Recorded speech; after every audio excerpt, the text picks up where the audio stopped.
Hey, good morning, everyone.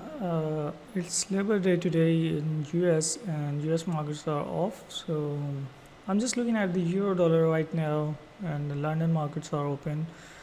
Um, I'm seeing euro is just holding today's highs and just waiting for a trade to set up here.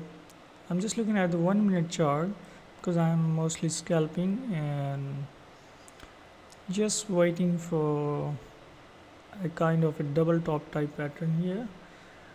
If it sets up, I'm then gonna go take the shot here. So I'm gonna go pause the video here just to see. Okay, I'm back and seeing finally the euro actually dropped, and it has actually met both of my targets around this magenta color here, roughly making me around 250 bucks, almost $246 here. That's just one of the trades that I usually take around the AM sessions, just like this London Open here. I'm looking forward to record more of these videos for the community. So that's for now, and see you in another video.